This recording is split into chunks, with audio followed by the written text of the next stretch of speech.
Comment arriver à faire sortir ce qui est miraculeux, ce qui est exceptionnel, ce qui sort de l'ordinaire, ce qui n'est pas accessible à l'homme normal, à l'homme ordinaire, comment arriver à provoquer la manifestation de choses qui viennent bouleverser l'ordre naturel, l'ordre physique des choses du monde dans lequel nous opérons ou nous vivons. Comment arriver par la parole ou par la bouche à amener le divin à se déployer, à se manifester et à intervenir.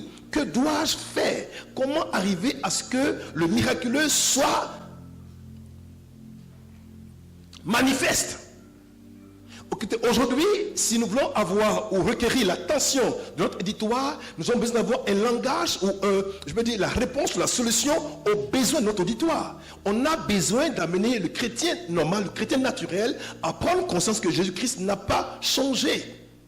Et ce Dieu est réel, c'est vrai. Mais cette réalité de Dieu ne peut se manifester que si et seulement si nous vivons, nous marchons, nous œuvrons comme Dieu, que nous puissions agir. Il n'a pas changé. C'est nous qui avons changé. Il demeure toujours le même hier, aujourd'hui et demain. Il sera encore le même. Mais pourquoi Dieu n'opère plus comme il a opéré par le passé? Parce qu'aujourd'hui, on a changé, on n'aime plus Dieu assez. On ne sait plus Dieu assez. Ou les mobiles qui l'amènent à servir Dieu ne sont plus pareils. Et ça, ce n'est pas correct. Dieu prend plaisir à bénir son peuple, à ses enfants. Pourquoi Dieu ne bénit plus qu'aujourd'hui? Parce que les lois, les principes, les conditions qui sont requises pour voir Dieu se déployer et agir, ces conditions, on ne les remplit plus. Par conséquent, Dieu donc est paralysé, Dieu donc est comme bloqué dans son action d'agir pour nous. Mes enfants, Dieu c'est un Père. Je le dirai jamais assez. Et ça qu'est-ce que ça veut dire un Père? C'est qu'il est la source de toutes choses. Tout ce que tu veux voir arriver, tout ce à quoi tu aspires, ne se trouve nulle part ailleurs qu'en Dieu. Mais tu sais quoi? Dieu est dans sa parole. Tu dois avoir la parole. Tu dois la connaître. Tu dois l'aimer. Tu dois l'achenir. Cette parole est comme il se doit. Il n'y a pas de raison que cette parole ne produise pas le pourquoi de ce qu'elle a été annoncée ou déclarée. Je vous dis la vérité, mes enfants. Jésus n'a pas changé.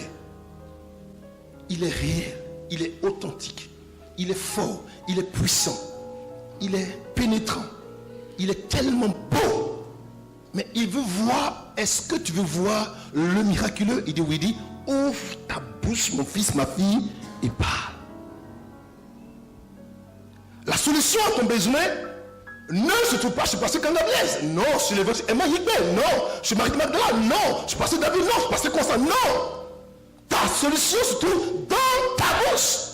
Et ton réservoir, c'est ton cœur. Ce que tes mains veulent toucher, que tes mains veulent palper, que tes mains veulent posséder, dépend de ce qui t'a déposé d'abord dans ton réservoir, qui est ton cœur, qui est ton esprit.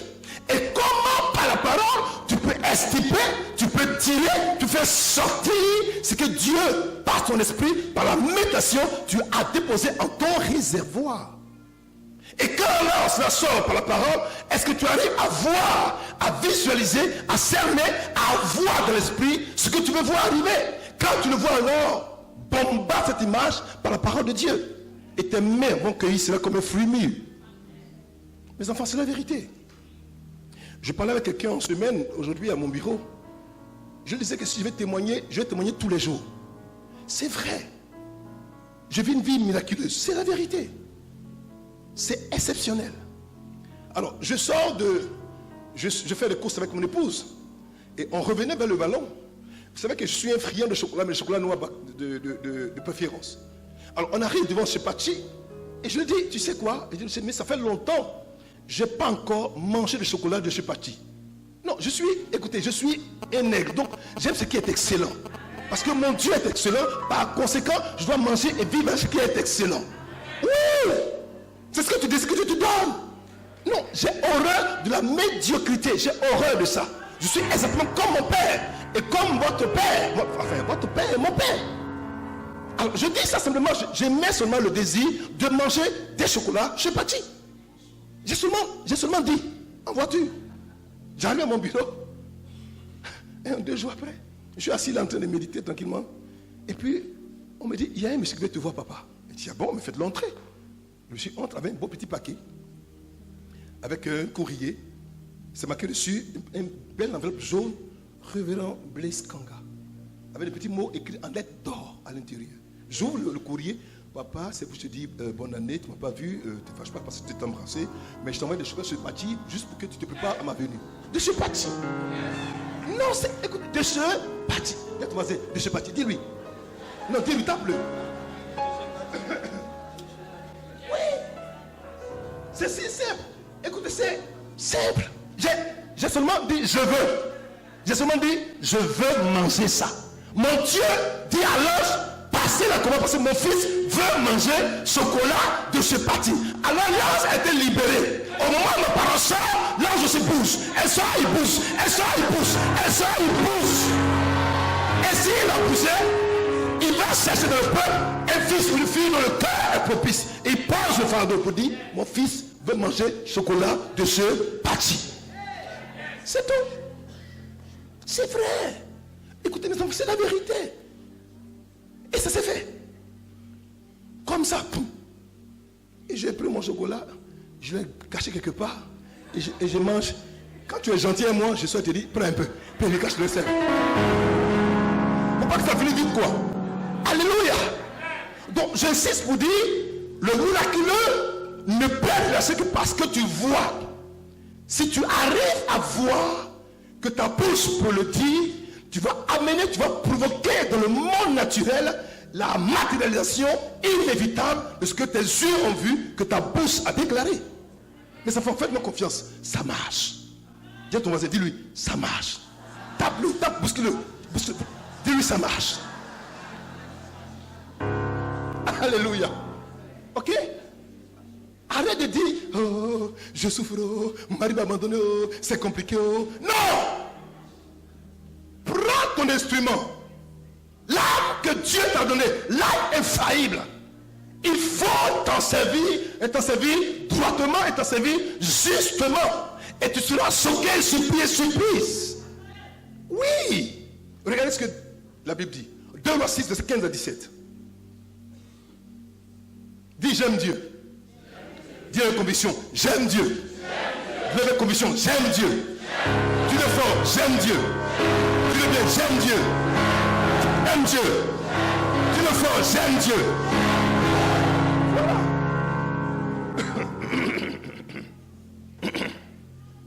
Le serviteur de l'homme de Dieu se leva de bon matin et sortit.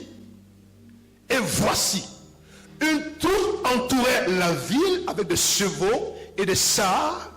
Et le serviteur dit à l'homme de Dieu, ah, mon Seigneur, comment ferons-nous?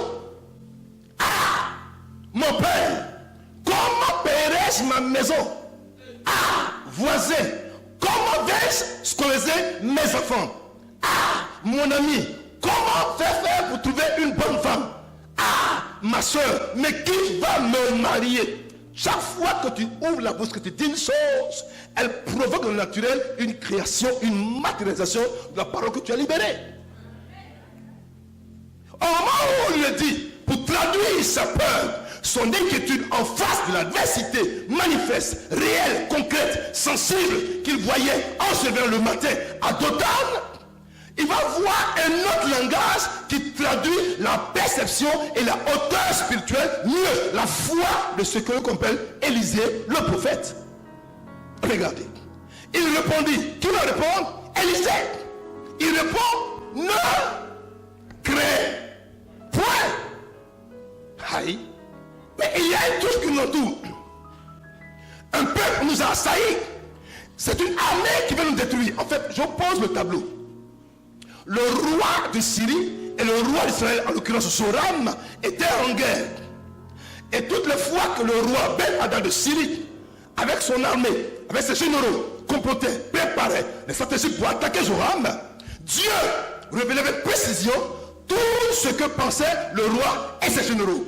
Au point où toutes les fois qu'il y a eu un traquenard, un piège pour les détruire, Joram évitait toujours ce traquenard. Alors le roi Ben-Hadad s'est dit, mais il y a forcément chez moi ici un espion, il y a une traite ici. On fait un plan pour l'attaquer, il déjoue. Qui va dire au roi de Syrie, au roi d'Israël, Joram, ce qu'on fait? Et le sauveur répond pour dire, écoute mon roi, il ne faut pas penser que c'est quelqu'un qui dit, hein, mais il y a en Israël un prophète. En Israël, il y a un prophète. Patate. Même ce que tu penses en ton cœur, son Dieu le lui révèle. Ce n'est pas un homme ordinaire, il appartient à la classe prophétique d'un roé. Le roé est le voyant. L'homme qui voit avant que toi tu le vois, lui voit avant toi. Il passe avant toi. Et ça c'est quoi? Élisée. Alors, si tu veux arriver avec Joram et la mère d'Israël, il faut d'abord vaincre qui? Élisée. En fait, le vrai soldat, le vrai général, la vraie armée d'Israël, ce n'était pas la troupe, c'était qui? Élisée. C'était Élisée. Tu n'es pas n'importe qui. Parce qu'en toi sommeil, en toi dort, en toi est cassé, en toi est posé la vie, l'esprit de Dieu vivant. Et à cause de l'esprit, tu as la plus-value. Ta valeur, c'est une valeur qu'on ne peut pas apprécier. À cause de quoi? L'esprit de Dieu qui vit en toi. Ce fut le cas de qui? Élisée. Ils ont été obligés de prendre une partie de la main de Syrie pour attaquer un seul individu. Un seul individu. Oui! On envoie une armée pour l'attaquer. Parce qu'on dit que pour vaincre, il faut le prendre en otage. Si on ne le prend pas en otage, tous nos projets seront toujours déjoués. Voilà que le matin, là où il vivait dans la ville, c'est comme si je suis par exemple à Benjaville, pendant tout Benjaville. Et puis maintenant, un de mes fils me dit, papa, on a tout Benjaville. Et puis il dit, mon petit, il ne faut pas avoir peur. Je suis ici, il ne faut pas avoir peur. Oui. Il dit, ne craignez point, car ceux qui sont avec nous sont plus nombreux que ceux qui sont avec eux. Deux choses. Donc, il y a comparaison entre la réalité du monde naturel que voyait Géasi, qui a communiqué en son cœur, en son esprit, la peur d'une mort certaine, et la réalité du monde spirituel que voyait Élisée, qui lui a donné la foi et la sérénité en ce que son Dieu le préservait et le gardait. Alors je te pose une question. Qu'est-ce que tu vois et qu'est-ce que tu regardes et sur quoi ta foi est fondée? Sur ce que tu vois des yeux naturels ou ce que tes yeux spirituels te montrent comme étant l'image vraie de ta vie? Qu'est-ce que tu regardes?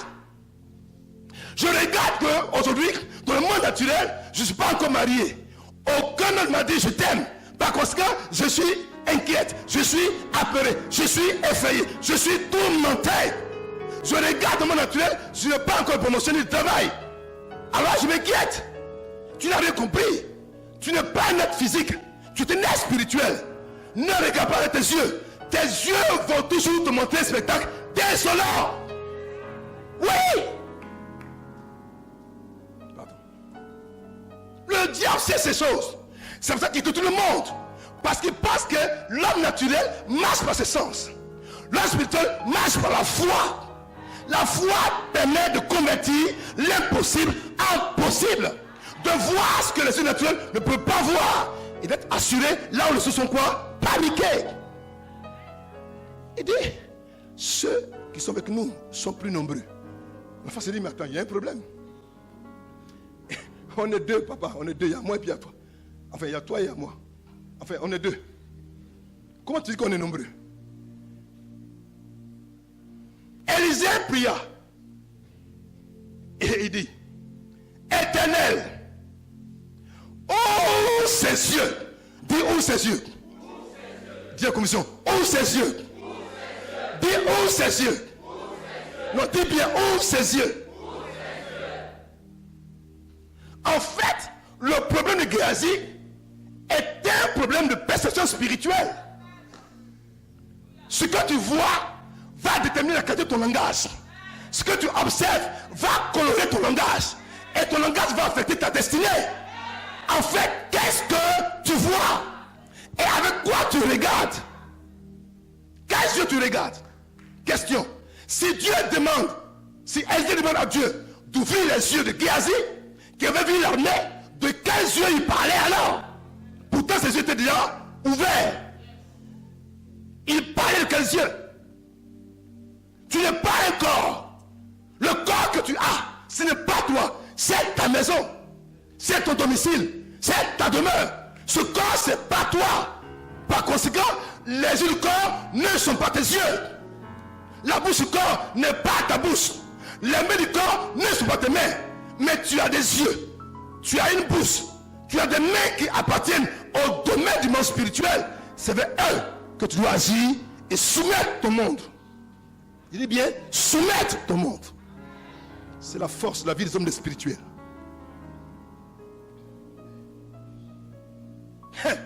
Il dit, et l'Éternel a fait quoi? Ouvrir. L'homme de Dieu parle et le grand Dieu obéit. Pourquoi le Dieu obéit? La Bible dit que sans la foi, nul ne peut être agréable à Dieu. Élisée avait foi en Dieu. Élisée croyait en Dieu.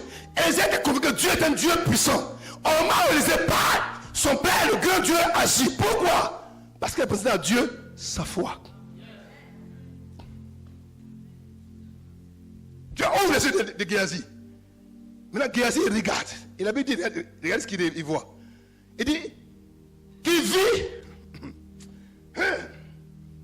la montagne pleine de chevaux et de chars de feu autour d'Élysée. Ils sont deux. Mais la montagne, en fait, quand on dit une montagne, c'est une personne qui veut faire quelque chose d'important ou d'imposant ou de compliqué. Mais en fait, les anges ont entouré la montagne où se trouvait Dothan. Et puis ils ont circonscrit tout, ils ont entouré Élysée, mais ils ont laissé le peureux. Ils ont laissé le traumatisé. Ils ont laissé la peur, l'effrayer. Géasi était mis quoi? À côté. Un homme qui n'a pas de foi ne se le plaît au Créateur. Il a été mis à part. Il a été séparé. Quand vous allez lire la suite du texte, vous allez comprendre que plus tard, Dieu va demander, et Dieu va demander à Dieu, Seigneur, ce peuple qui vient de m'attaquer là, frappe-le d'aveuglement. Boum, ils sont aveuglés. Et puis il dit, vous cherchez qui? Il dit, on cherche Élysée. Il dit, bon, venez, je vais vous montrer où il est. Lui-même, Élysée, il les prend, et puis il les conduit au cœur de Samarie. Je vous pose une question. Du moment où ils ont quitté Dothan, c'est comme Bassan, comme ça, pour venir à Abidjan. Si ils ont été frappés d'aveuglement, ils marchaient avec quel type de Dieu? D'abord, ils n'ont pas reconnu Élysée. Premièrement. Secondairement encore, ils ont été frappés d'aveuglement. Mais quand même, tu vas tomber dans un trou. Ils ont pris leurs chevaux, leurs chars, leurs âmes. Ils sont allés jusqu'à arriver au cœur de Samarie. Et arrivé à Samarie, maintenant Dieu me dit, les hommes me dit à Dieu, Seigneur, ouvre maintenant leurs yeux qu'ils voient. Donc, Dieu me pose une question. Combien d'yeux ils avaient? Quels sont les premiers yeux qui ont été d'abord aveuglés? Et quels sont les seconds yeux qui ont été ouverts après? Je vous explique. Dieu m'a expliqué. En fait, quand ils sont arrivés, ils voyaient d'abord les yeux naturels. Donc, ils ont encerclé la ville. Au moment où ils ont fabriqué l'aveuglement, en fait, Dieu les a pris du naturel dans la vision d'Élysée. Élysée, quand il a commencé à voir, il n'est pas vu d'abord dans le naturel comme Géasi. Il a commencé à voir d'abord dans le spirituel. C'est pour ça que lui, Élysée, son langage était ne crains point. Parce que c'est ce que tu vois, que tu parles. Donc il va entraîner l'armée de Syrie dans sa vision. Au moment où ils sont aveuglés du monde naturel, ils ne voient plus le monde naturel, mais ils voient maintenant le monde spirituel d'Élysée. Il est prend, il est conduit maintenant à Samarie. Donc ils voient, il marche. Mais arrivé à Samarie maintenant, il va ramener leur regard naturel. Au moment où Dieu ferme les yeux spirituels et ouvre les yeux naturels, ils comprennent qu'ils sont au cœur de leurs ennemis. Yeah!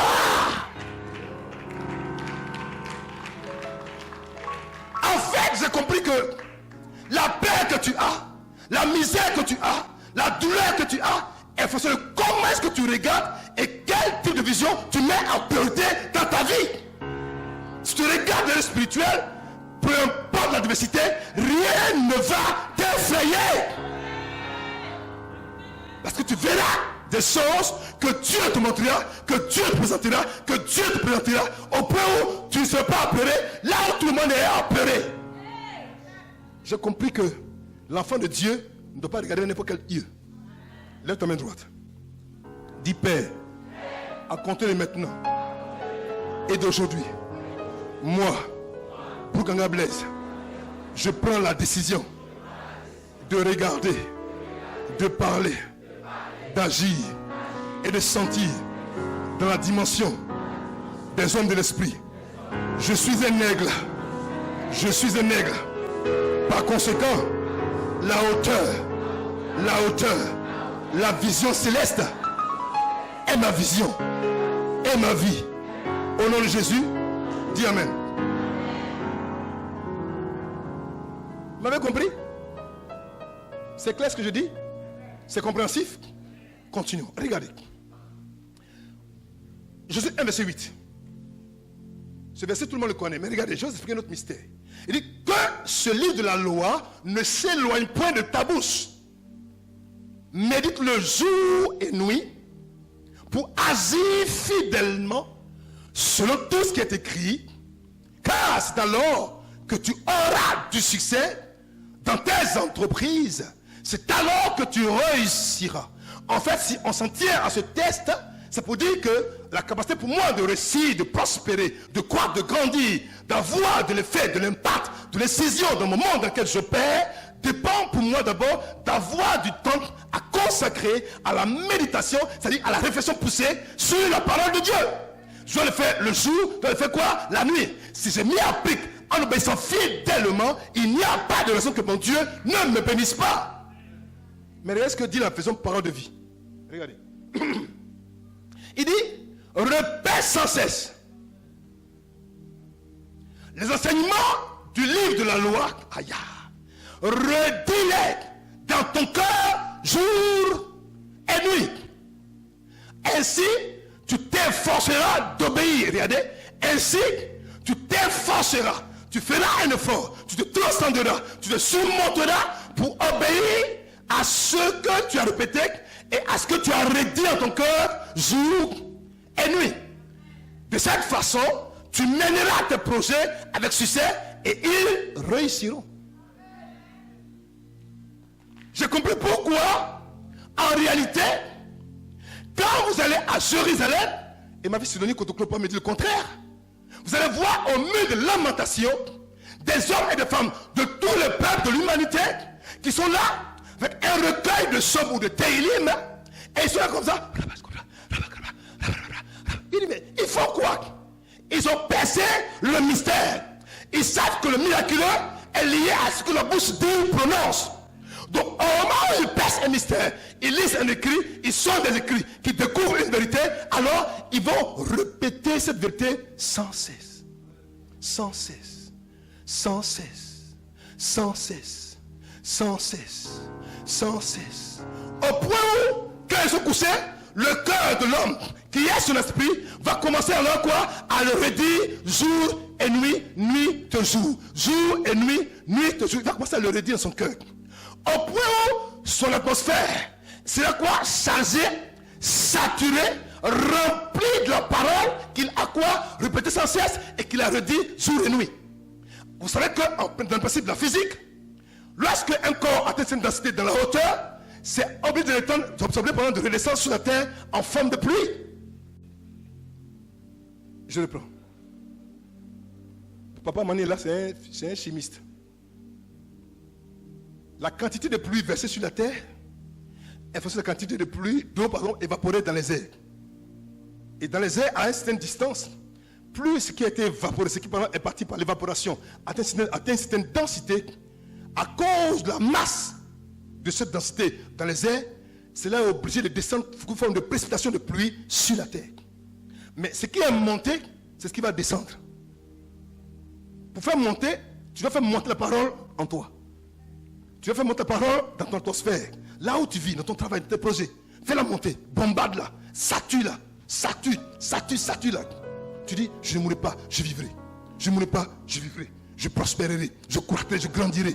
Moi, quand on parle d'un homme que Dieu a béni, mon nom, Broukangabé sera en tête. Dis-le matin, dis-le midi, dis-le le soir, redis-le encore. Quand tu couches que tu dors, redis-le dans ton cœur, redis-le, dis.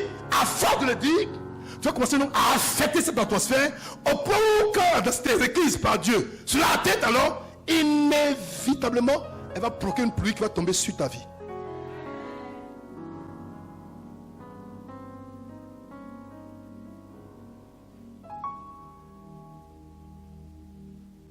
Je viens. On y va. La même version Tob. Regardez ce que Tob dit. Tob a dit une chose qui m'a trop béni. Regardez. Il dit, ce livre de la loi ne s'éloignera pas de ta bouche. On aurait dû dire, ce livre de la loi ne s'éloignera pas de ton cœur. Mais pour ici, l'homme de Dieu qui écrivait ce livre, il va nous faire comprendre qu'en fait, la partie de la méditation qui va commencer à produire ou à commencer un début miraculeux, c'est lorsque ce qui est rentré dans ton réservoir intérieur qui est ton cœur va commencer à sortir pour franchir le seuil, la frontière de ta bouche, que maintenant quelque chose va commencer à se produire dans le monde naturel. Et au moment où il dit, tu le murmureras jour et nuit. Tu le murmureras. Le murmurer, c'est le reprendre, mais avec beaucoup plus de, il faut que ce soit quoi, suave. Il faut le faire avec beaucoup plus de, fais-le avec beaucoup plus d'amour. Je ne mourrai pas, je vivrai et je raconterai la gloire de mon Dieu. Je prospérerai, même si tout le monde meurt. Moi, je ne mourrai pas de mort prématurée. Yabrako Sonto Makanta, Mimi le Cabra la Santa, Mimi le Rabakanta, Mimi le. Tu le dis dans l'intimité de ta vie, là où tu es couché quelque part dans ton lit, en voiture, murmure. Parle, c'est-à-dire tu te murmures, c'est se parler à soi-même. Tu te redis calmement, doucement, tu te le murmures.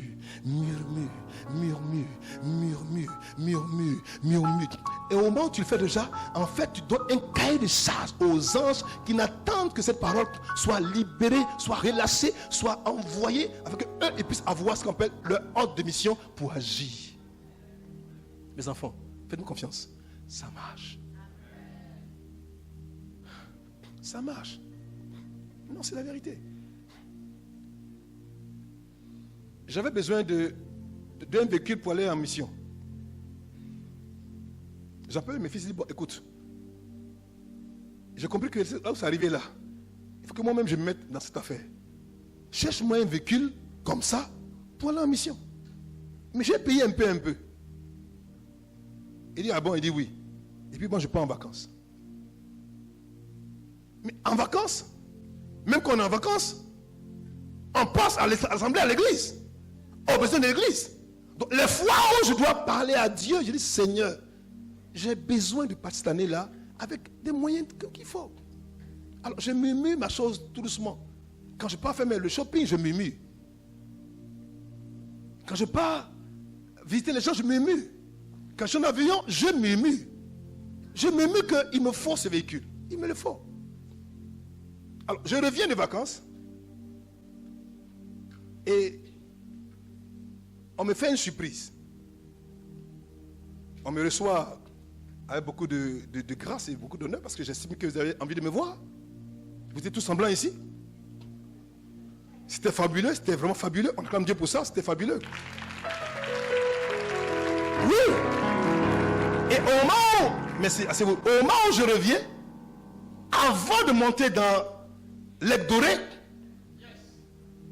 la voiture de commandement, et mes fils m'approchent, puis ils mettent quelque chose dans ma poche.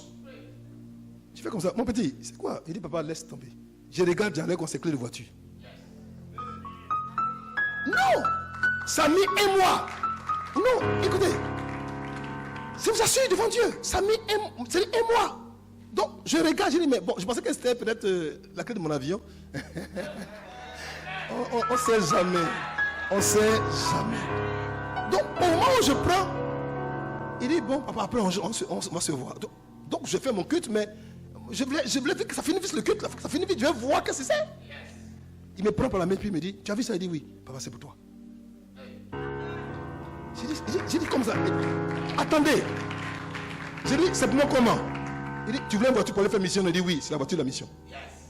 Mon père ne doit pas s'inquiéter. Quand tu m'as dit, tu vas payer un peu, je ne pouvais plus dormir. La voilà, ça m'a travaillé matin, midi et soir. Donc, quand moi je me mets là-bas, lui, ça travaille ici. Oui. Quand je me mets, ma voiture, mission. Dieu lui dit, payez.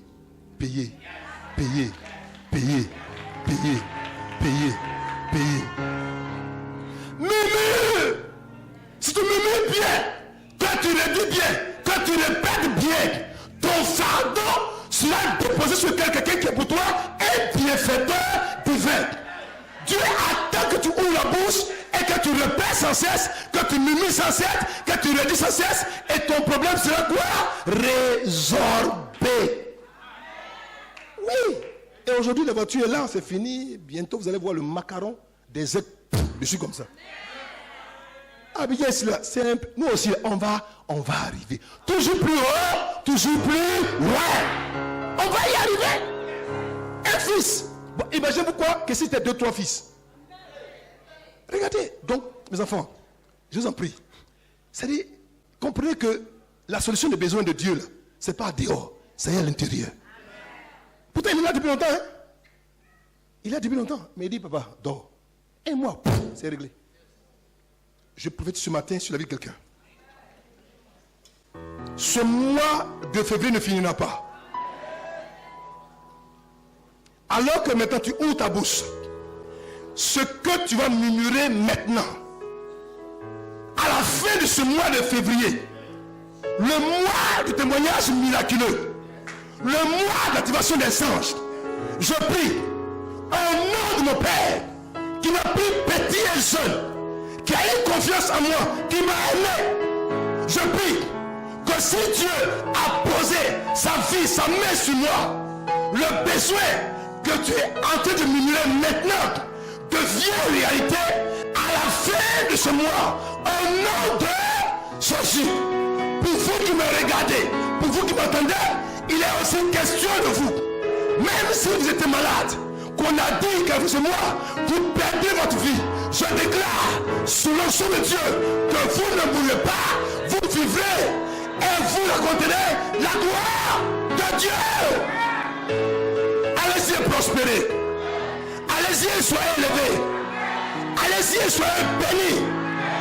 Quiconque vous bénira sera béni. Quiconque vous maudira tombera dans le temps.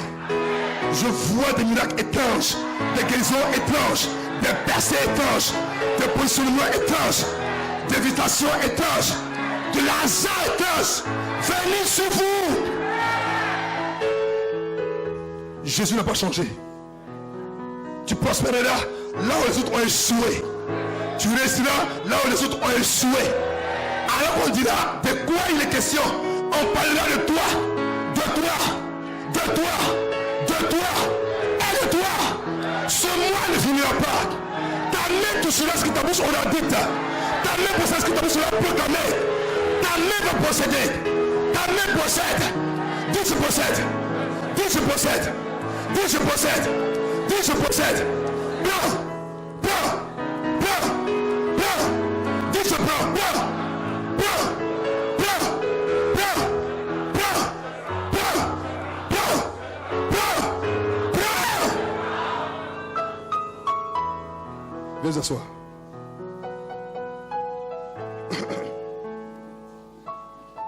Écoutez-moi mes enfants. La Bible est vraie. Parce qu'elle est la parole de Dieu. Et la Bible dit que la parole de Dieu est esprit. Et cette parole est vie. Alors qu'elle est libérée, alors qu'elle est proclamée, cette vie est relâchée. Il faut simplement te connecter à elle. Et puis murmure là. Quand tu es ici, papa dit je prends. Donc je prends. Je prends. Oh, je prends. Je prends. On dit tu n'as pas compris ton loyer, tu dis je prends. On dit c'est compliqué, tu dis je prends. On dit tu n'as pas compris ta maison, tu dis je prends. On dit c'est compliqué, tu dis je prends. C'est-à-dire prends. Mon fils, ma fille, ça va te choquer. Au moment où tu t'attendais le moins, ta main possédera cette chose. Si tu veux continuer les témoignages, on va quitter ici. Il y en a encore.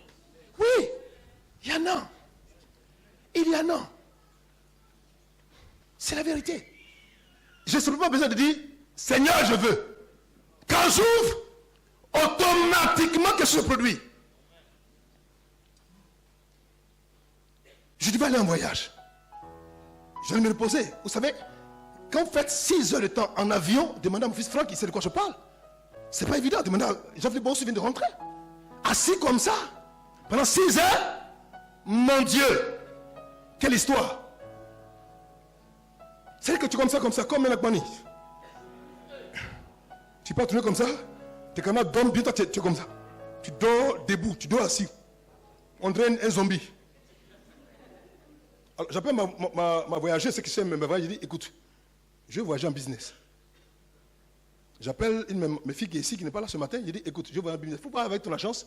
On peut me faire un bon bien business là. Il dit, papa, je vais voir. Et check. Quand on va le prix du business là, il peut pas me payer voiture ça. Je dis, bon, ça va aller. Donc ma fille elle va commencer à manager ça. Tac, tac, elle manage. Quand elle va me trouver quelque chose, ce n'est pas en business, ce n'est pas non plus en éco. C'était au milieu. C'est pas bon déjà. Voilà, donc, je voyage en premium. Vous savez, quand on est en premium, en fait, là où tout le monde est là, vous ne partez pas là-bas aussi. On te prend au sérieux, on te parle avec gentillesse, on te parle avec beaucoup de politesse, on te parle avec beaucoup de sourire, on prend tes bagages, tout ça. Donc, en partant, on est parti comme ça. Donc, j'ai dormi, était un peu incliné. Pas bien couché, mais un peu incliné. Mais au retour, on revient. Moi, j'ai oublié. Mais Dieu n'a pas oublié. Pourquoi? Parce que j'avais déjà saturé l'atmosphère du besoin de mon cœur. Ma bouche s'avait déclaré et Dieu va quoi? L'amener à exécution. Au moment où je reviens, j'ai un frère qui me connaît ici déjà, qui est chez Air France. Il m'envoie et puis il regarde mon billet. Il dit, mais toi tu viens pas ici, toi c'est pas ici. Il dit, comment ça? Il dit, non, toi tu es en business. Il dit, ah bon? Il dit, oui. Il dit, bon, allons-y. Moi je le suis. Bon, quelqu'un dit quelque chose. J'ai dit, non, on s'en va. Et là où je partais me faire rester, il y avait du monde, les Africains, tout le monde, les senteurs, les odeurs. Wow, ça parle, ouah. Il m'a dit, non, papa, viens. Il m'a sorti du groupe, comme ça. Et puis j'étais devant, lui poussait, moi j'étais derrière, bien fringué. Je marchais. Je le suivais. Et on arrive, là-bas, il n'y avait que des blancs. Et quand il y a des noirs, c'est les vrais noirs. Non! C'est facile la vérité. Vous savez, il y a des noirs, comme vous le voyez, comme ils sentent bon, ils parlent français. Donc, bon, moi-même, ça dit, et puis on a avancé. Et puis quand on a avancé, non, il n'y a pas de queue. Non, il n'y a pas de queue. C'est fluide. Et ces blancs sont, oui, bonjour monsieur, oui monsieur, entrez. Oh, je vous en prie, entrez monsieur. Je suis entré. Et c'est un blanc. Parce qu'il voulait me confier quelqu'un d'autre. Mais c'est un blanc, il est censé être le plus dur même qui nous reçoit. Il me reçoit avec un sourire comme ça. Bah. Il dit, oh monsieur, excusez-nous d'abord pour l'attente. Ça se passe bien. Je dis, oui, ça se passe très bien. Ça se passe très bien. Ça se passe très bien. Moi, quand on Blaise. Attends, tu vas entendre. Je dis, mais ça se passe très bien. Alors, je peux avoir vos documents, je sors mon passeport, je le donne, tout ça, tout et tout. Et puis, tac. Il dit, business. Il finit tout, il s'excuse, on prend mes bagages, on met dessus, on met un truc jaune comme ça, on met bien. Ma valise est réservée. Puis, monsieur, vous pouvez partir maintenant. Ah. J'ai dit, mais Seigneur, je sors de là-bas. Maintenant, là où tout le monde rentre là, ils sont alignés, ils sont beaucoup comme ça, ils marchent un peu comme ça là. Nous, on a une porte dérobée par d'un côté qu'on va fiac.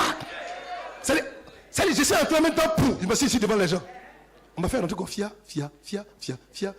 Vous, je suis rentré, je suis parti. Mes enfants, j'arrive là-bas. Au moment de monter dans l'avion, nous allons embarquer le vol pour la Côte d'Ivoire, Abidjan. Nous demandons d'abord aux passagers first class, business, de se lever. Tout le monde s'est levé. Tout le monde est assis. Avant moi aussi, il m'asseyait, ils attendaient. Il me s'est levé. Et puis il m'a regardé. Oui, monsieur, entrez. Il dit, on dit entrez, fiant. On est rentré dans l'avion là. Quand j'entre dans l'avion, la femme blanche, au moment où elle regarde mon boarding pass, c'est-à-dire ma carte de marquement, elle dit, ah, monsieur, à l'aile gauche, détendez-vous, vous ne pouvez plus passer du bon temps. On enlève ma veste. Attends.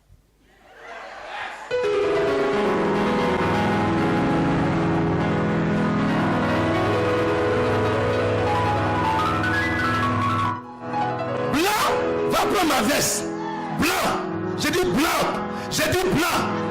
Blanc enlève ma veste, moi que la Blaise. Dans l'avion, on enlève ma veste, il met ça sur scène.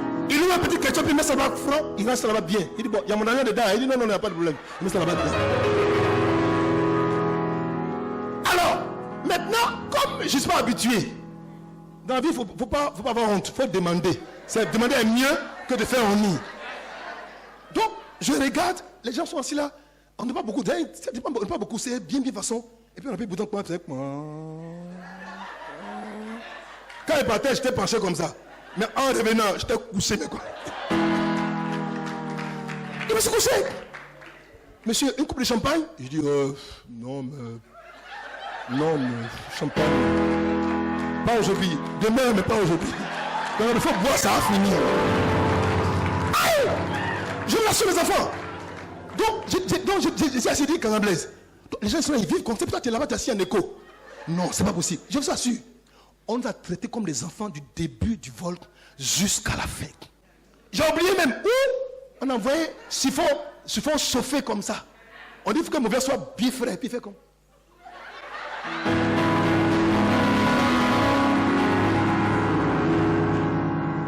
On nous a donné une housse. Dans la housse là, il y a brosse à dents, il y a parfum, il y a tout. Donc avec sandales, chaussettes. Donc quand on a blessé, j'allais mes chaussures, j'allais visiter ça, j'ai porté ça en même temps. J'ai pris ma housse comme ça, puis dans l'avion là. Moi aussi, marche comme ça que moi aussi, c'est là comme ça.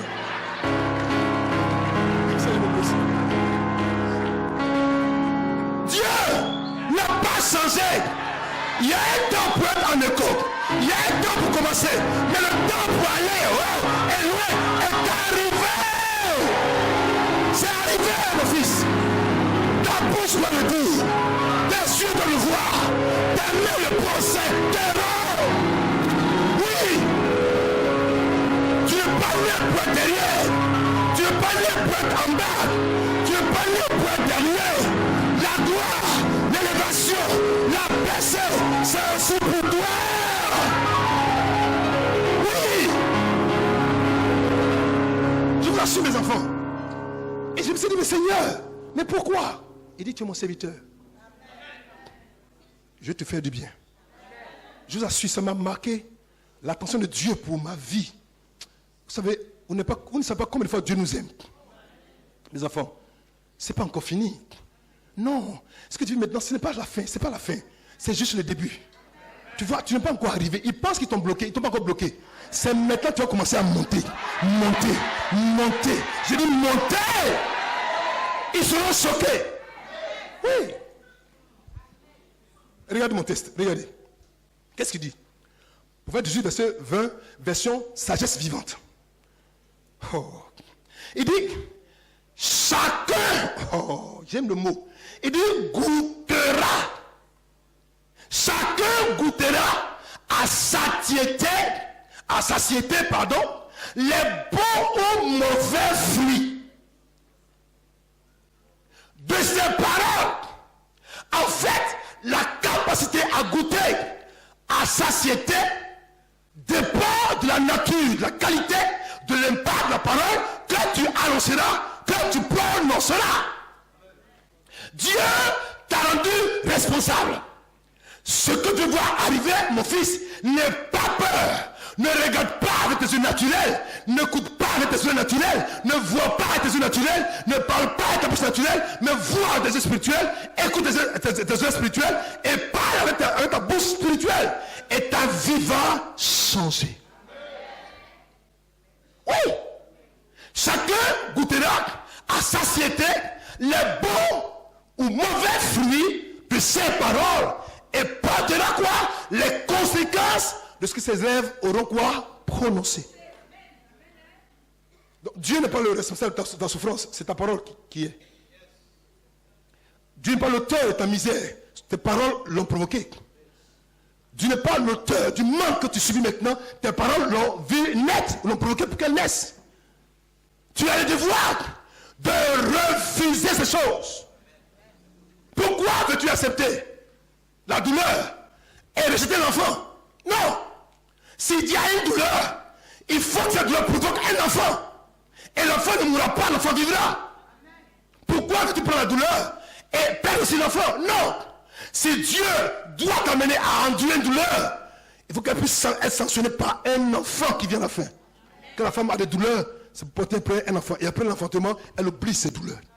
Je prie qu'elle soit ainsi pour ta vie au nom de Jésus. Oui. Qu'en dis-tu? Qu'annonces-tu? Qu'est-ce que tu veux goûter avec satiété? Ta bouche peut le provoquer. Ta bouche peut l'extirper du monde naturel et l'amener dans le monde physique. Ta bouche a le pouvoir de le prendre dans le monde spirituel, et de faire entrer dans le monde physique. Ta bouche peut le faire. Tu veux avoir beaucoup d'argent? Pas l'argent. Tu veux avoir la santé, pas la santé. Tu veux avoir l'élévation, pas l'élévation. Tu veux avoir la prospérité, pas la prospérité. Tu veux toucher le mariage, tout pas le mariage. Et peu importe ce que tu vois autour de toi, mon fils, ma fille, parle-le. Mes enfants, ça marche. Oh. J'ai pas envie de parler.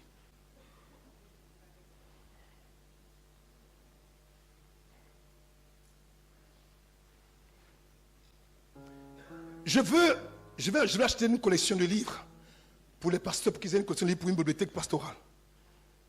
Et j'appelle mes fils en France, je dis, écoute, le pasteur Dag était à Toulouse pour une grande conférence. Je devais m'y rendre, mais pour des questions de calendrier, je n'ai pas pu partir. Mais demande-moi, dis-moi combien ça coûte déjà, et je t'enverrai l'argent pour que tu achètes. Papa, j'ai compris. Moi, j'ai juste dit que je veux. Ils m'ont envoyé ça, on m'a livré ça. C'est venu avec. J'ai pas compris le cadeau. Ça venait tellement de choses. Ça avait parfum, on avait tout mis dedans. Tout ça. Je dis non, donne ça, papa, c'est pour lui. Je n'ai pas déboursé ça. J'ai dit je veux.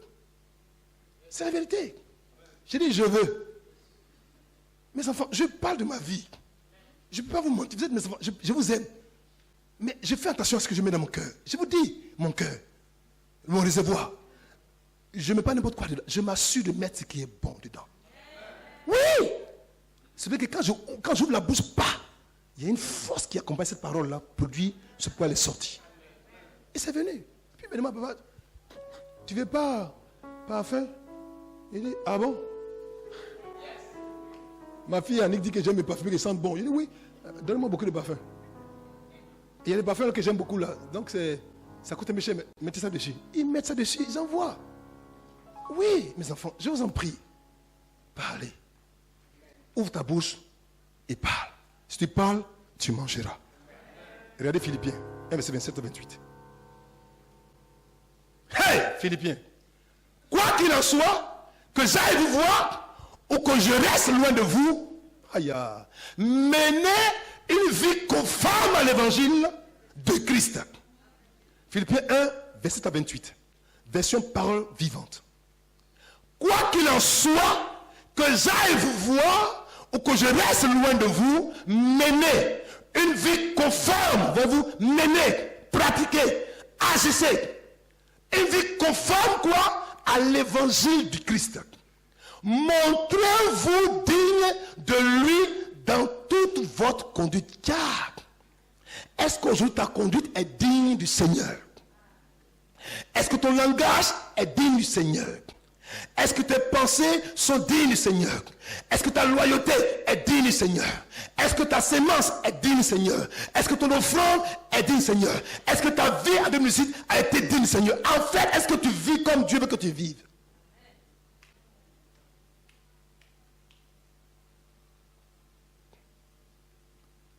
Il dit comme de vrais citoyens de la terre. C'est ce qui est écrit, non? Comme de vrais citoyens de la terre. Non, c'est écrit de la terre. Non, c'est écrit de la terre. Ah, c'est écrit de son royaume? Je n'ai pas vu. Comme de vrais citoyens de la terre. C'est ce qui est écrit? C'est écrit quoi? Le royaume, c'est surtout où? En haut. Est-ce que dans son royaume, là-bas, on est malade? Est-ce que là-bas, on a peur? Est-ce que là-bas, on est confus? Est-ce que là-bas, on s'inquiète? Est-ce que là-bas, on se décourage? Est-ce que là-bas, on abandonne son église? Oui. Oui. Écoutez-moi. Quand on vient du royaume et qu'on a la citoyenneté du royaume, on doit avoir la pensée du royaume, la parole du royaume, le comportement du royaume, l'attitude du royaume et la mentalité du royaume. C'est ça qui nous démarque des hommes ordinaires et qui nous met à l'école des hommes de l'esprit. Nous ne sommes pas de la terre. Même si nous sommes ici, nous ne sommes pas d'ici. Nous venons de quelque part. Et c'est là-bas, je suis dans ton Père. Car, si je viens chez vous, j'aimerais voir, et si je reste absent, j'aimerais entendre dire, aïe, j'aimerais entendre dire. Il a d'abord vu, ou il veut voir, et ensuite il veut qu'on dise. En fait, pour voir, il faut d'abord avoir dit.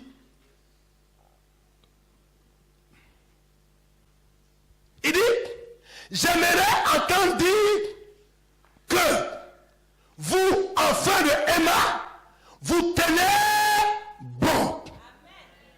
Ma fille, je ne sais pas ce qui te combat. Une maladie, un blocage, un besoin. Ma fille, tiens bon. Mon fils, je ne sais pas ce qui t'accule, ce qui te presse, ce qui te fait, ce qui se lève contre toi. Mon fils, tiens bon. Mon ami, c'est pas que tu vas courir, mon frère, tiens bon. Peu importe ce que tu vas te confronter, je te dis quoi? Tiens bon. Ce matin, opération tiens bon. Peut-être que ton mari te dit, ce mois-là, c'est pas sûr que tu l'argent pour le marché. Ma fille, tiens bon.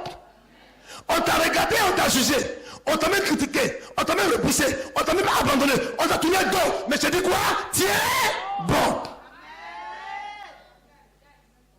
Quand tu regardes, tu dis, mais je peux m'exprimer tout à l'heure. Comment le mois s'est passé? J'ai dit quoi, mon fils? Tiens bon. Ma fille, tiens bon. Peu importe ce que tu as dit aujourd'hui, il y a une seule parole dans l'esprit, tiens bon. J'ai dit quoi? Tiens bon. C'est-à-dire que reste fidèle, sois ferme, sois résolu, sois déterminé. Ne laisse rien te distraire et voler ta joie. Tiens ton voisin, tiens bon, tape-le. Dis tiens bon. Dis tiens bon. Dis tiens bon. Tiens bon. Tiens bon. Tiens bon. Tiens bon. Tiens bon. Non, dis-le. Dis-le encore. Non, dis-le encore. Non, dis-le encore. Non, dis-le encore. Non, dis-le encore. Non, dis-le encore. Non, dis-le fort. Non, dis-le plus fort. Non, dis-le encore. Non, dis-le plus fort. Non, dis-le encore. Non, à qui dit tiens bon. Dis tiens bon. Maintenant, tu vas parler à ton âme. Regarde-moi, tu parles à ton âme. Dis mon âme. Lève-toi. Mon âme. Je ne sais pas ce qui t'effraie. Mon âme. Mon âme. Mon âme. Mon âme. Je ne sais pas ce qui t'effraie.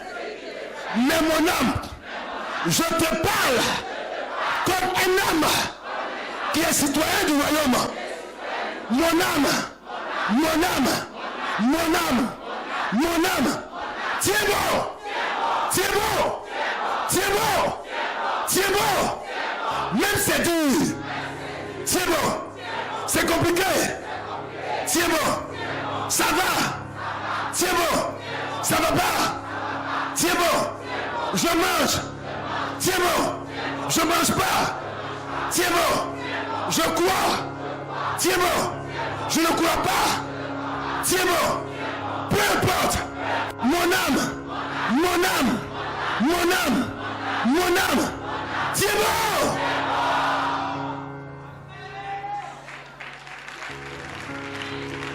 En fait, en parlant ainsi, tu as donné à ton âme et aux anges de veiller afin que ton âme, peu importe la situation, qu'il soit toujours quoi? Une âme forte, ferme, résolue et dans la foi. Et ta boussole peut le faire. Veuillez vous asseoir, je vous en prie.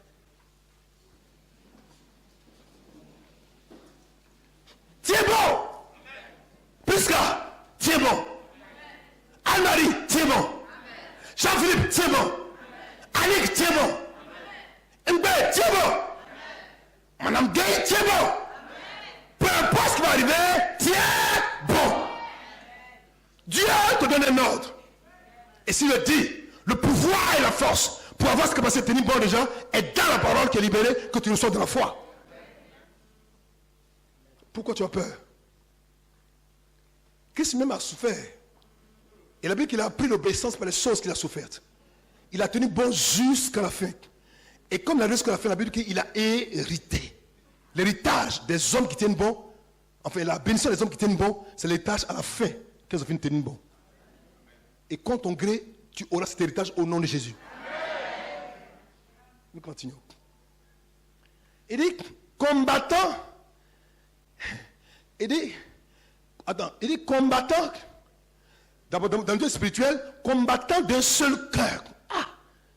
D'une même âme pour la foi fondée sur l'évangile. On ne doit pas avoir un cœur dispersé. Le cœur de ton Père doit être ton cœur. Sa pensée doit être sa pensée. Sa foi toi et ta foi. Si ton cœur est séparé de ton Père, quand on va venir à l'adversité, tu seras touché. Parce qu'on n'est pas liés. Je vous dis devant Dieu, si je suis à la maison, qu'il y a un problème avec un frère qui suis connecté, je suis au courant. Je vous dis devant Dieu, Kanga Blaise, si on est connecté, je suis au courant. Il me parle toujours. Il y a des gens qui savent de quoi je parle. Je suis couché, on peut me dire, lève-toi, prie pour telle personne. Quand j'appelle là, c'est pile poil. Pourquoi? Parce que on est lié, quoi, d'une même âme et d'un seul cœur. Et comme c'est fondé sur l'évangile, il n'y a pas de raison que Dieu ne nous veuille pas ça pour combattre pour lui. Non! Mais son cœur est séparé de moi. Ton esprit est séparé de moi. Ta vie est séparée de moi. Quand on vient à l'adversité, comme on est connecté, je ne saurais pas. Oui, c'est la vérité. Il y a beaucoup de gens qui savent de quoi je parle. Quand vous appelez comme ça, vous dites ça va? C'est que Dieu m'a montré quelque chose. Alléluia. Donc revenons. Soyons liés, soyons fondés. On doit combattre d'un seul cœur, d'une même âme, et fonder la foi pour l'évangile de Dieu. Il dit, luttons comme un seul homme. Notre lutte, on est ensemble, et puis on lutte comme un seul homme. Nous sommes différents, nous sommes divers, mais on est unis par la même âme, par le même cœur, sur la même foi, posée sur l'évangile, et comme un homme spirituel, nous allons combattre pour faire asseoir Satan et ses démons. Il dit, afin que d'autres arrivent à croire en de grands faits pour dire, l'affaire de Dieu là, c'est sérieux. Oui. Et cela, sans vous laisser intimider en rien par vos adversaires, s'ils haïssent l'évangile et se rebiffent contre lui, cela prouve qu'ils courent à leur perte. Par leur résistance, ils prononcent eux-mêmes leur sentence et s'attirent leur condamnation. Votre intrépidité. Un homme intrépide, c'est un homme qui va pas relever les défis. Par contre, est un signe que Dieu agit en vous et un présage certain de votre salut final.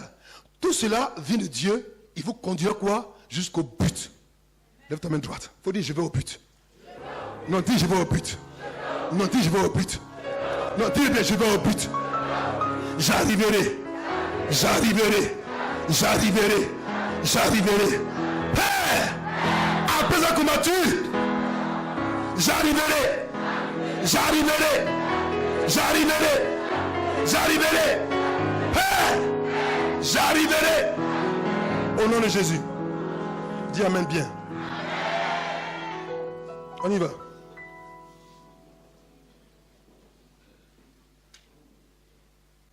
Oui. Romains 10, 8 à 10. Qu'est-il dit alors? La parole est tout près de toi. Elle est où? Dans ta bouche. Elle est où? Dans ton cœur. La parole est tout près de toi, dans ta bouche et dans ton cœur. La parole doit être la seule chose qu'on doit trouver en ton cœur et faire sortir de ta bouche. Pas les murmures, pas les critiques, pas la calomnie. Non! Ton cœur, c'est seulement pour garder quoi? La parole de Dieu. C'est la parole de foi que nous proclamons à savoir. À savoir, si de ta bouche, tu reconnais publiquement que Yahushua est Seigneur, et si de ton cœur, tu crois avec confiance que Dieu l'a ressuscité des morts, aïe. Il dit quoi? Tu seras délivré. Car c'est avec le cœur qu'on parvient à la foi. Tiens, car c'est avec le cœur, avec ton esprit qu'on parvient à la foi. La foi que tu vas avoir, ce n'est pas avec ta tête, ce n'est pas avec ton ventre, ce n'est pas avec tes pieds, mais c'est avec ton cœur qu'on parvient à la foi. C'est avec le cœur qu'on parvient à la foi. Tu vas avoir la foi, alors l'instrument pour l'avoir, c'est le cœur de l'homme. Ton cœur, c'est quoi? Ton esprit.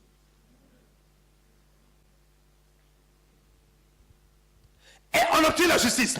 Et c'est en confessant publiquement avec la bouche que l'homme obtient quoi? La délivrance. Tu veux délivrer d'une maladie? Prends ta bouche et dis publiquement, je suis guéri de la maladie. Au nom de Jésus. Dis-le quoi? Publiquement. Vous voyez, quand je lis ce verset, ça me fait penser à David.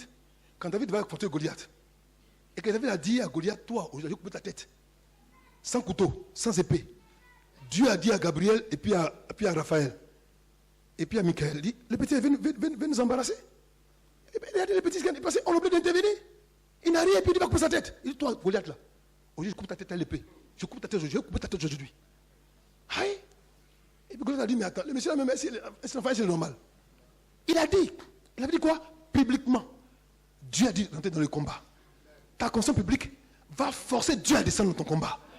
Parce qu'il sait que tu as foi en lui, que tu crois en lui. N'est pas pour dire, cette année, moi, Caroline, je me marierai. Oui, dis-le. Moi, voici, j'aurai mon contrat. Dis-le publiquement. Si tu le dis, tu vas obtenir la délivrance du contrat, la délivrance du mariage, la délivrance du projet, la délivrance du visa. Mais dis-le publiquement. Dis-le. J'ai dit dis-le. Si tu ne le dis pas, tu ne le verras pas. Oui. En fait, le mot salut qui est rendu dans l'autre version ici, veut dire quoi? Veut dire sécurité, préservation, guérison, santé physique et santé financière. Un homme qui est sauvé a tout ça en même temps. Mais tu dois le dire quoi? Publiquement, à haute et intelligible voix. Dis-le!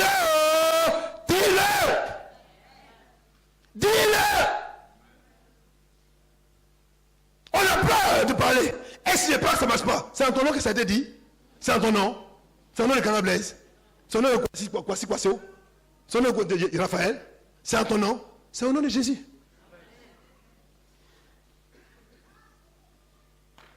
Cédric. Regardez. Somme 91. À côté, il y a le second. À côté, il y a Bible juive complète. Regardez. Oh.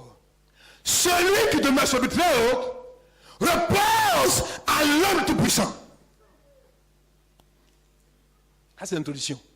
La version juive, il dit, toi, c'est pas celui, il dit, toi, qui demeure à l'abri des lions, à l'abri des lions. Et lion, c'est le Seigneur très haut. Donc, si tu es à l'abri très haut, qui peut aller te toucher à l'abri du très haut? C'est-à-dire que là où tu es cassé, personne ne peut entrer là-bas. Et Elion se dit, le fort parmi les forts. Donc, si tu es cassé à l'abri du fort parmi les forts, qui peut pouvoir te toucher là-bas? Personne. Il dit, repose à l'homme du Tout-Puissant. Il dit, qui passe tes nuits à l'homme de Shaddai. Ça veut dire tout-puissant. Attendez, je suis à l'homme du tout-puissant. Tu peux me toucher, tu peux me voir, tu peux même... Non, c'est tu peux même. Mais regardez, ce qui a été dit avant n'est que l'introduction de ce qu'on doit pouvoir dire avec notre bouche. Regardez. Il dit, je dis à l'Éternel. Je dis quoi? Qui dit à Adonai. Si tu ne dis pas, tu ne verras pas. Tu ne parles pas, tu ne seras pas à l'abri. En fait, tout dépend de ce que tu dis. Il dit, je dis, pas je pense, pas je réfléchis. Il dit, je dis, oh, je dis. Donc dis le matin, avant de sortir, que moi, Bougain Blaise, je demeure sous l'abri des lions. Je passe mes nuits à l'homme de Shaddai. Comme je le dis, automatiquement, dans le spirituel, le Seigneur me prend et il me casse en lui. Parce que je le dis. C'est le vrai sens du psaume 91. Qu'on appelle le psaume de la vie ou le psaume du second Adam. Le psaume 91 est appelé le psaume de la vie ou le psaume du second Adam, c'est-à-dire le Christ. Regardez. Car c'est lui qui te délivre du filet de l'oiseleur, de la peste et de ses ravages. Bible juive, il te délivrera du piège, du chasseur et du fléau des malheurs. Mon Dieu. Il y a aujourd'hui des chasseurs nocturnes, des sorciers nocturnes, des brigands nocturnes, des assassins nocturnes, des voleurs nocturnes, des maris de nuit, des femmes de nuit, des assassins qui opèrent. Mais un homme qui parle, qui parle avant de dormir, il est déjà caché. Caché ou quoi? À l'abri des lions. À l'abri, à l'homme de Shaddai.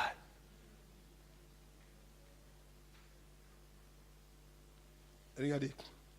Un jour, une nuit, le grand serviteur de Dieu, l'archevêque Benson Daoussa, dormait dans sa résidence. Et puis la nuit, voilà que 4 brigands vont entrer dans sa maison. Il est dans sa maison. Et puis, ils disent, envoie-moi tout ton argent, sinon on vous tue vous tous. Et puis l'homme de Dieu lui demande, mais vous savez dans quelle maison vous entrez? Il dit, oui, on sait dans quelle maison. Nous sommes dans la propriété de l'archevêque Benson Daoussa. Il dit, ah, comme vous savez, c'est très bien. Il dit, mais vous voulez quoi? Il dit, mais votre argent. Il dit, moi, mon argent. Il dit, oui. Il dit, d'accord, j'ai compris. Il dit, mais les gens étaient drogués, avec des fusils à pompe, les yeux injectés de sang, le doigt sur la gâchette. Ils l'ont tenu comme ça en joue, 4 hommes la nuit.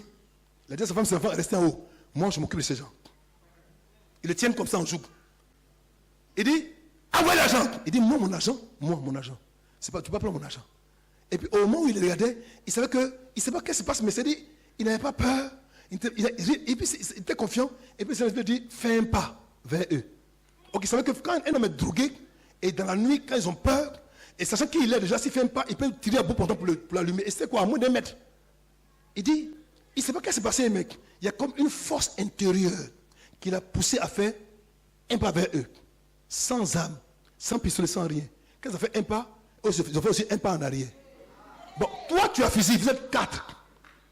C'est dans la nuit.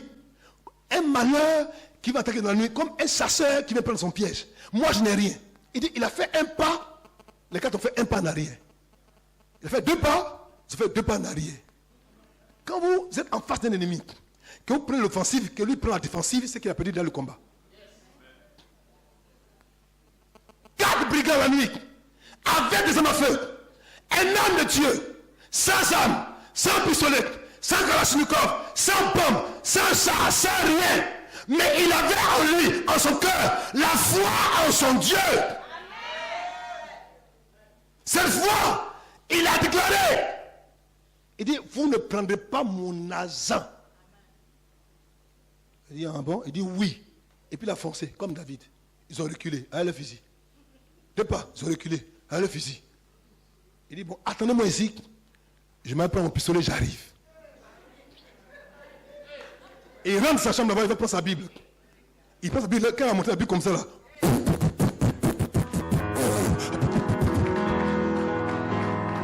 Ils ont coupé, ils sont partis. Maintenant, quand ils sont partis, sa Bible dans sa main, puis il tremble. Il est en train de trembler.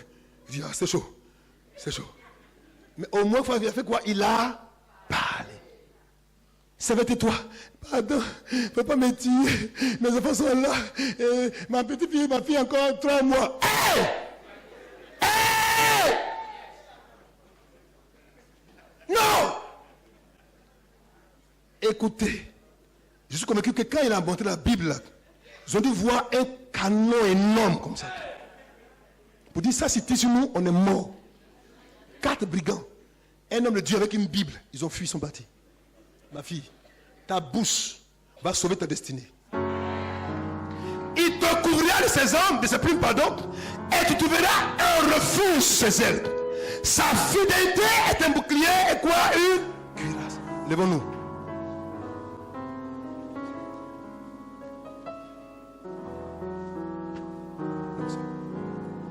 Lève ta main droite.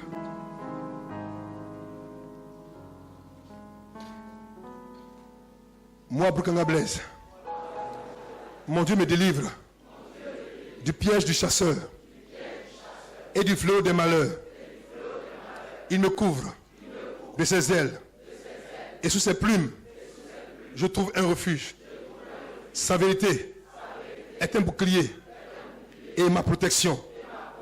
Je ne crains pas les terreurs de la nuit, ni la flèche qui vole le jour, ni la peste qui rôde dans les ténèbres, ni le fléau qui cause des ravages à midi.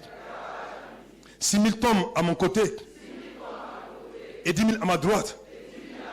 Moi, Brukanga Blaise, je ne serai jamais touché Garde seulement tes yeux ouverts et tu verras comment les méchants seront châtiés. Car moi, Bourkanga Blaise, je fais d'Adonai le Très-Haut, qui est mon refuge, ma demeure. C'est pourquoi aucun malheur ne m'arrivera, aucun fléau, aucun désastre ne s'approchera de ma maison. Car mon Dieu ordonnera à ses anges de prendre soin de moi et de me garder partout où j'irai.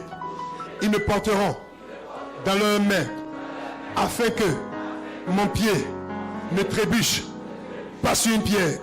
C'est pourquoi moi, Bourkanga Blaise, je marche sur des lions et des serpents et je piétine de jeunes lions et des serpents. Puisque je l'aime, il me délivre. Puisque je connais son nom, il me protège. Je l'invoque et il me répond. Il est avec moi lorsque je suis en difficulté. Il est avec moi lorsque je suis en difficulté. Il me délivre et je le glorifie. Il me rassasie de longs jours et il me montre son salut. Seigneur, telle est ma prière pour cette semaine qui commence aujourd'hui. Mon témoignage est retentissant.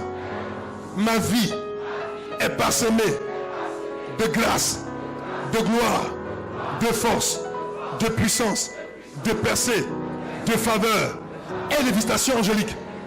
Au nom de Jésus. Dis Amen fort et assois-toi. Alléluia. Vous savez quoi? C'est que c'est ce psaume-là que Satan peut attaquer Jésus-Christ de Nazareth. Il a pris ce psaume dans le verset 11 et 12 pour attaquer le Seigneur. Il dit, si tu es le Christ, jette-toi en bas parce qu'il est écrit qu'il te portera sur les mains. Satan connaissait la parole de Dieu. Il a pris ça pour attaquer le Christ. Satan lui-même. Il savait que s'il parle la parole de Dieu, il parle la voix. Il a pris la parole pour attaquer celui qui est la parole. Christ aussi a riposté avec la parole. Donc Satan connaît quoi? Les Écritures. Donc c'est toi qui es chrétien, tu ne lis pas la Bible, là, d'avance, tu es fini. Il connaît la parole de Dieu. Il est dit, il est écrit. Il te porte sur les mains. Il faut te jeter par terre. Tu ne vas pas mourir. Si tu étais jeté, il allait mourir. Oui. Donc tu dois connaître l'Écriture, tu dois murmurer, répéter ça sans cesse. Alléluia. C'est clair, c'est net. Bien compris? Que Dieu vous bénisse. On va se lever.